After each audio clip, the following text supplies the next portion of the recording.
শিরক, কুসংস্কার তখন মানব সমাজের এক ভয়াবহ ব্যাধি। মূর্তি পূজা আর হানাহানি ছিল সমাজের প্রতিটি ঘরে ঘরে। সমাজের এমন আসন্ন পতনের সময় আল্লাহর দীপ্তিময় বার্তা নিয়ে হাজির হন মানবজাতির দ্বিতীয় পিতা, যিনি তার জীবদ্দশায় পেয়েছিলেন ৯০০ বছরের দীর্ঘ জীবন।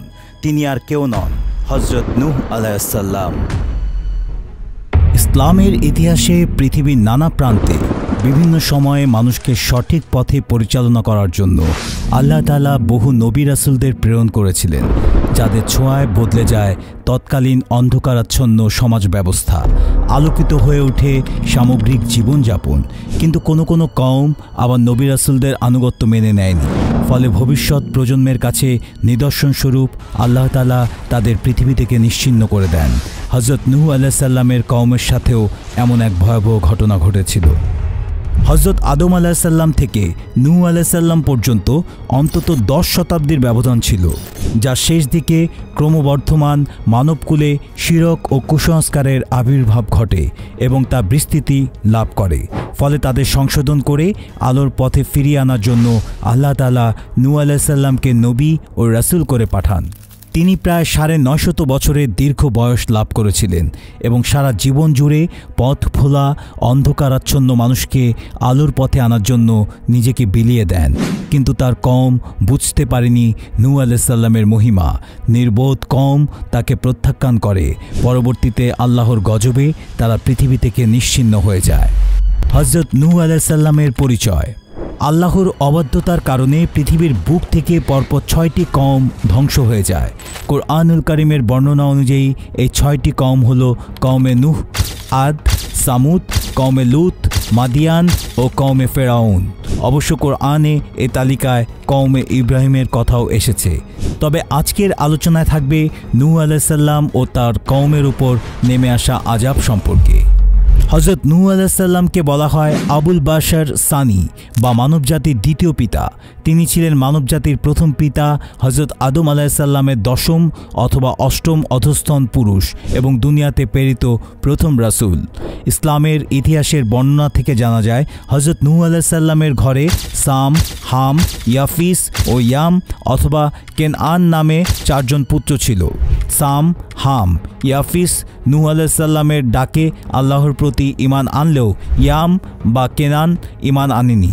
ফলে মহাপ্লাবনের সময় পানিতে ডুবে অকাল মৃত্যু হয় তার। সাম ছিলেন হযরত নূহ আলাইহিস সালামের ৩ পুত্রের মধ্যে বড়। তাকে বলা হতো আবুল আরাব বা আরব জাতির পিতা।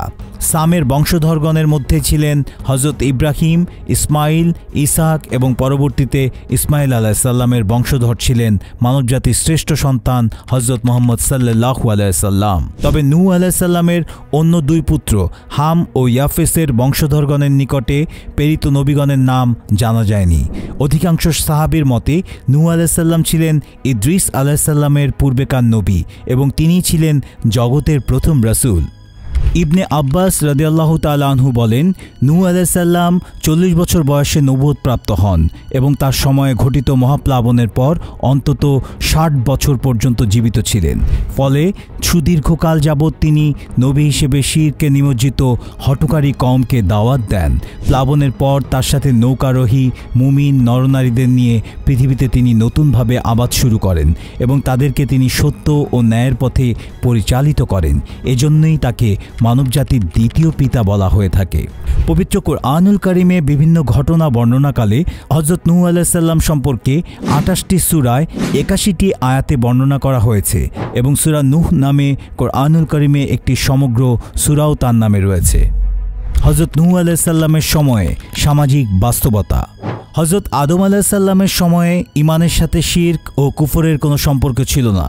তখন সবাই ছিল তাওহীদের অনুসারী এবং একই উম্মতভুক্ত। সে সময় শরীয়তের অধিকাংশ বিধানই ছিল পৃথিবী আবাদকরণ ও মানবীয় প্রয়োজনাদির সাথে সম্পৃক্ত। কিন্তু কালের বিবর্তনে মানুষের মধ্যে শিরক ও কুফরের মতো মহামারীর অনুপ্রবেশ ঘটে। নূহের কওমে ওয়াদ, সুয়া, ইয়াগুস, ইয়াউক ও নাসর নামে ৫ জন নেককার মানুষ ছিলেন। তাদের মৃত্যুর পর এবং তাদের উসিলায় আখেরাতে মুক্তি পাবার আশায় তখনকার মানুষ এই 5 জনের পূজা শুরু করে। মোহাম্মদ ইবনে কায়েস বলেন, আদম ও নূহ আলাইহিস সালামের মধ্যবর্তী সময়কালের এই 5 জন ব্যক্তি নেককার ও সৎ কর্মশীল বান্দা হিসেবে প্রসিদ্ধ ছিলেন।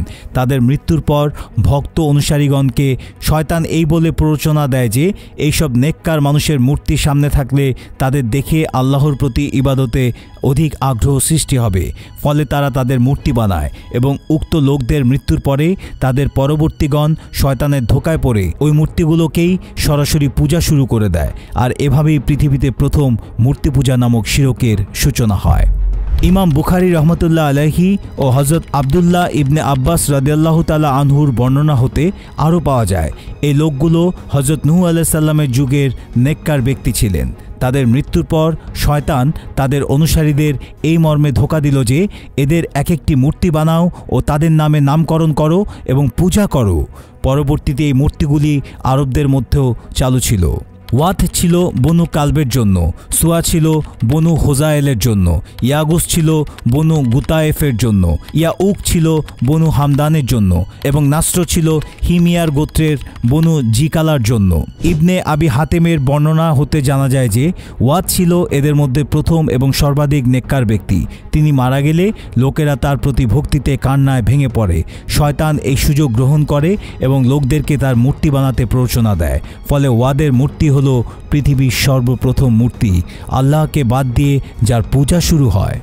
অতএব পৃথিবীর প্রাচীনতম শিরক হলো নেককার মানুষের মূর্তি পূজা, যা আজও প্রায় সকল ধর্মীয় সমাজে চালু আছে এবং বর্তমানে যা মুসলিম সমাজে স্থান পূজা, কবর পূজা, ছবি প্রতিপ্রকৃতি, মিনার ও ভাস্কর্য পূজায় রূপ নিয়েছে। এই 5টি মূর্তির মাহাত্ম্য ও তাদের প্রতি ভক্তি তৎকালীন মানুষের হৃদয়ে এমনভাবে গেঁথে যায় যে তারা বিভিন্ন গুরুত্বপূর্ণ বিষয়ে এবং পারস্পরিক চুক্তি সম্পাদনকালে তাদের নাম উল্লেখ করত। এছাড়াও তখন মানুষ নানা সামাজিক অনাচারে ডুবে গিয়েছিল। সম্প্রদায়ের এমন আসন্ন পতন অনুধাবন করে আল্লাহ তাদের হেদায়েতের জন্য নূহ আলাইহিস সালামকে রাসূল হিসেবে প্রেরণ করেন। মুসলমানদের বীরত্ব এবং ঐতিহ্যের অজানা ইতিহাস জানতে সিটিভি বাংলা চ্যানেলটি সাবস্ক্রাইব করে আমাদের অনুপ্রাণিত করবেন। সেই সাথে কমেন্ট বক্সে আপনার মূল্যবান মতামত জানাবেন। নূহ আলাইহিস সালাম তাদেরকে শিরক ও কুফরির পথ থেকে আলোর পথে ফিরে আসার আহ্বান জানান। কুরআনুল কারীমে আল্লাহ তাআলা বলেন, আমি নূহকে তার কওমের নিকট প্রেরণ করলাম এবং তাদের উপরে মর্মান্তিক আযাব নাজিল হওয়ার পূর্বেই তাদেরকে সতর্ক করার জন্য নূহকে প্রেরণ করেছি। নূহ তাদেরকে বলল, হে আমার জাতি, আমি তোমাদের জন্য স্পষ্ট সতর্ককারী। তোমরা আল্লাহর ইবাদত করো, তাকে ভয় করো এবং আমার আনুগত্য করো। তাতে আল্লাহ তোমাদের পাপসমূহ ক্ষমা করবেন এবং নির্দিষ্ট সময় পর্যন্ত অবকাশ দিবেন।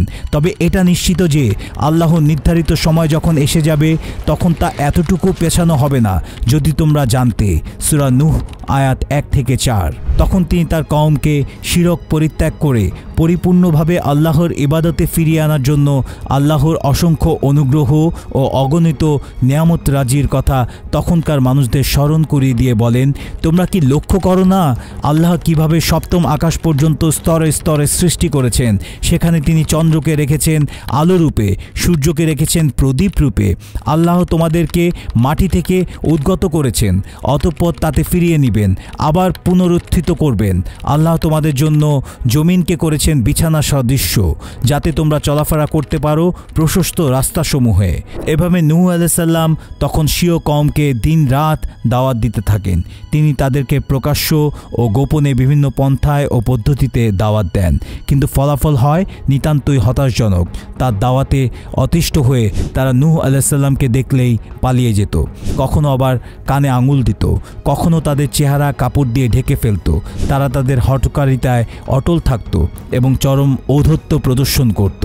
কুরআনুল কারীমের বর্ণনায় আরও পাওয়া যায়, একসময় নূহ আলাইহিস সালামের কওমের সর্দাররা লোকদেরকে ডেকে বলল, খবরদার, তোমরা তোমাদের পূর্বপুরুষদের ওয়াদ, সুয়া, ইয়াগুস, ইয়াউক, নাস্রকে পূজা করা থেকে কখনোই পরিত্যাগ করবে না। এভাবে তারা বহু লোককে পথভ্রষ্ট করে এবং তাদের ধনবল ও জনবল দিয়ে নূহ আলাইহিস সালামের বিরুদ্ধে ভয়ানক সব চক্রান্ত শুরু করে। হযরত নূহ আলাইহিস সালামের 950 বছরের জীবনে অক্লান্তভাবে তিনি কেবল দাওয়াতি কার্যক্রম চালিয়ে গেছেন। তিনি শুধু একথাই বলে গেছেন, হে আমার জাতি, তোমরা আল্লাহর ইবাদত করো, তিনি ছাড়া আর কোনো ইলাহ নাই। তবু কি তোমরা সাবধান হবে না? কিন্তু কেউ তার দাওয়াতে সাড়া দেয়নি, বরং তার সম্প্রদায়ের লোকেরা কানে আঙুল দিয়ে কিংবা নিজেকে কাপড় দিয়ে আড়াল করে সটকে পড়েছে এবং তার প্রতি উদ্ধত্ত আচরণ করেছে। এটাই ছিল নিত্যদিনের গল্প। এর পরেও ধৈর্য ধরে তিনি শুধু দাওয়াতের কথা বলতেন এবং সব অবহেলা সয়ে নিয়ে শুধু আল্লাহর বাণী প্রচার করতেন। দাওয়াতে সাড়া না দিয়ে তখন সেই অঞ্চলের নেতৃবৃন্দ বলল, হে নূহ, তুমি যদি বিরত না হও তাহলে পাথর মেরে তোমার মাথা চূর্ণ বিচূর্ণ করে দেব। এরপরেও নূহ আলাইহিস সালাম থেমে যাননি। তিনি উল্টো তাদের অভিশাপ না দিয়ে দোয়া করেন, হে খোদা, তুমি তাদের ক্ষমা করো, তারা বোঝে না। কিন্তু দিনের পর দিন অত্যাচারের পরিমাণ বাড়তে থাকে। তারা নূহ আলাইহিস সালামের দাওয়াতকে অমান্য করে শিরক ও কুফরির পথে অটল থাকে। তখন নূহ আলাইহিস সালাম আল্লাহর কাছে কেঁদে কেঁদে বললেন, হে আমার প্রতিপালক, তারা তো আমাকে অমান্য করছে আর অনুসরণ করছে এমন ব্যক্তির যার সম্পদ ও সন্তান সন্ততি দুর্দশা ছাড়া কিছুই বৃদ্ধি করবে না। এক পর্যায়ে আল্লাহ তাআলা ওহী মারফত জানালেন, তোমার কওমের যারা ঈমান এনেছে তারা ছাড়া আর কেউ ঈমান আনবে না। হযরত নূহ আলাইহিস সালাম তখন কাতর কণ্ঠে ফরিয়াদ করলেন, হে খোদা, আমাকে সাহায্য করুন, তারা আমাকে মিথ্যাবাদী বলছে। তিনি আরও বলেন, আপনি আমার ও তাদের মাঝে চূড়ান্ত ফয়সালা করে দেন, আমাকে ও মুমিনদের রেহাই দিন। আল্লাহ তাআলা নূহ আলাইহিস সালামের দোয়া কবুল করলেন। তিনি নূহ আলাইহিস সালামকে একটি নৌকা তৈরির নির্দেশ দেন এবং শিরক ও কুফরিতে নিমজ্জিত মানুষদের মহাপ্লাবনের মাধ্যমে ধ্বংস করে দেন। আলহামদুলিল্লাহ, সিটিভি বাংলা এটা আমাদেরই একটা চ্যানেল আমরা বলতে পারি, কারণ এই চ্যানেলের নেপথ্যে যারা আছেন আমাদের আলোকিত জ্ঞানীর বন্ধুরা। তাই আমি আপনাদেরকে অনুরোধ জানাবো যে আপনি যদি ভালো কিছু জানতে চান, ভালো কোনো বিষয়ে যদি জ্ঞান অর্জন করতে চান, অবশ্যই সিটিভি বাংলাকে পাশে রাখবেন, সাবস্ক্রাইব করবেন এবং আরও একজন ভাইকে শেয়ার করবেন, যাতে করে আমরা সবাই মিলে ভালো জ্ঞান আহরণ করে একে অপরের সহায়তা করতে পারি, সুন্দর পৃথিবী গড়ার প্রত্যয়ে এগিয়ে যেতে পারি। সিটিভি বাংলাকে অনেক অনেক মোবারকবাদ, তাদের জন্য দোয়া করছি এবং প্রত্যাশা করছি সিটিভি বাংলা ভালো ভালো এই ধরনের জ্ঞানমুখী বিভিন্ন ডকুমেন্টারি তারা আমাদেরকে উপহার দেবেন এবং আমাদেরকে সমৃদ্ধ করবেন। ধন্যবাদ। হযরত নূহ আলাইহিস সালামের মহাপ্লাবনের ঘটনা। কুরআনুল কারীমে হযরত নূহ আলাইহিস সালাম ও তার কওমের সাথে সংঘটিত মহাপ্লাবনের ঘটনা সূরা হুদে পরপর 12টি আয়াতে বর্ণনা করা হয়। চূড়ান্ত গজব নাজিল হওয়ার পূর্বে আল্লাহ তাআলা নূহ আলাইহিস সালামকে বললেন, তুমি আমার সম্মুখেই আমারই নির্দেশনা মোতাবেক একটি নৌকা তৈরি করো এবং জালেমদের ব্যাপারে আমাকে কোনো কথা বলবে না, অবশ্যই ওরা ডুবে মরবে। সূরা হুদ আয়াত 37। এরপর আল্লাহ তাআলার নির্দেশে নূহ আলাইহিস সালাম একটি বিশাল নৌকা তৈরি করলেন। হযরত ইবনে আব্বাস রাদিয়াল্লাহু তাআলা আনহুর বর্ণনা থেকে জানা যায়, নৌকাটি লম্বায় ছিল 1200 হাত, তার পাশ ছিল 600 হাত, উচ্চতা ছিল 30 হাত। নৌকাটি ছিল 3 তলা বিশিষ্ট। নিচতলায় কীটপতঙ্গ ও জন্তু জানোয়ার, দোতলায় মানুষ আর 3 তলায় থাকবে পাখালি। আল বিদায়া ওয়ান নিহায়া খণ্ড 1 পৃষ্ঠা 258। যেহেতু তখন ওই অঞ্চলে কখনোই বন্যা হয়নি, বছরের বেশিরভাগ সময় খরা থাকতো, তাই কাফেররা নূহ আলাইহিস সালামের নৌকা নিয়ে হাসি ও ঠাট্টা করত। তারা ঠাট্টা করে বলতো, নূহ এতদিন ছিলেন নবী, নবুয়তি ছেড়ে এখন হয়েছে কাঠমিস্ত্রি। এ সম্পর্কে কুরআনুল কারীমে বলা হয়, অতঃপর নূহ যখন নৌকা তৈরি শুরু করলেন, তার কওমের নেতারা যখন পাশ দিয়ে যেত তখন তারা তাকে বিদ্রূপ করত। নূহ তাদের বলল, তোমরা যদি আমাদের উপহাস করে থাকো তবে জেনে রাখো, তোমরা যেমন আমাদের উপহাস করছো আমরাও তেমনি তোমাদের উপহাস করছি। অচিরেই তোমরা জানতে পারবে লাঞ্ছনাকর আযাব কাদের উপর আসে এবং কাদের উপরে নেমে আসে চিরস্থায়ী গজব। সূরা হুদ আয়াত 38 ও 39। অতঃপর নির্দিষ্ট দিনটি চলে আসলো। কুরআনুল কারীমে আল্লাহ তাআলা বলেন, অবশেষে যখন আমার হুকুম এসে গেল এবং চুলা উদ্বেলিত হয়ে উঠল, অর্থাৎ রান্নার চুলা হতে পানি উথলে উঠল, তখন আমি বললাম, সব প্রকার জোড়া 2টি করে এবং যাদের উপরে পূর্বেই হুকুম নির্ধারিত হয়ে গেছে তাদের বাদ দিয়ে তোমার পরিবারবর্গ ও সকল ঈমানদারগণকে নৌকায় তুলে নাও। বিভিন্ন বর্ণনা থেকে জানা যায়, তখন হযরত নূহ আলাইহিস সালাম নারী ও পুরুষ মিলিয়ে 80 জন মুমিন এবং পশু পাখি নিয়ে নৌকায় চড়ে বসেন। তারা নৌকা ওঠার পরই আকাশ ভেঙে তুফান শুরু হয়, মাটির নিচ থেকেও পানি উঠতে শুরু করে। নূহ আলাইহিস সালাম তখন তার যে পুত্র ঈমান আনেনি তাকে ডেকে বলল, হে বৎস, আমাদের সাথে নৌকায় আরোহণ করো, কাফেরদের সাথে থেকো না। সূরা হুদ আয়াত 42। নূহ আলাইহিস সালামের ছেলে যুক্তি দিলেন, আমি যদি পাহাড়ে গিয়ে উঠি, পাহাড়ের উপর তো আর পানি পৌঁছাতে পারবে না। কিন্তু মহাপ্লাবন শুরু হলে পানি পাহাড়ের চূড়ায় গিয়ে পৌঁছালো। নূহ আলাইহিস সালামের ছেলে ওই পানিতে ডুবে মারা যান। হযরত নূহ আলাইহিস সালাম নিজের ছেলেকে পানিতে ডুবতে দেখে আল্লাহর কাছে বললেন, হে আমার প্রতিপালক, আমার পুত্র আমার পরিবারের একজন, আর তোমার প্রতিশ্রুতি তো সত্য, আর তুমি তো বিচারকদের মধ্যে শ্রেষ্ঠ বিচারক। সূরা হুদ আয়াত 45। জবাবে আল্লাহ বলেন, হে নূহ, সে তোমার পরিবারের কেউ নয়, সে অসৎ কর্মপরায়ণ। সুতরাং যে বিষয়ে তোমার কোনো জ্ঞান নেই সে বিষয়ে আমাকে অনুরোধ করো না। আমি তোমাকে উপদেশ দিচ্ছি, তুমি যেন অজ্ঞদের শামিল না হও। সূরা হুদ আয়াত 46। এরপর প্রচণ্ড ঝড়ের ফলে পানি সেখানকার সবচেয়ে উঁচু পাহাড়েরও 15 হাত উপরে উঠে যায়।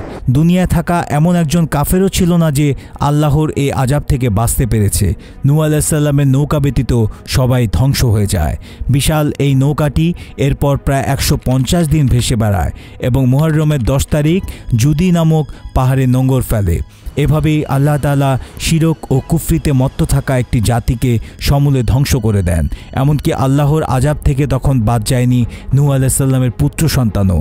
অন্যদিকে হযরত নূহ আলাইহিস সালামের ডাকে যারা ঈমান এনেছে ও তার অনুসারী হয়েছে, আল্লাহ তাআলা তাদের মহাপ্লাবনের হাত থেকে রক্ষা করে মানবজাতির জন্য পৃথিবীর বুকে এক নিদর্শন রেখে দেন।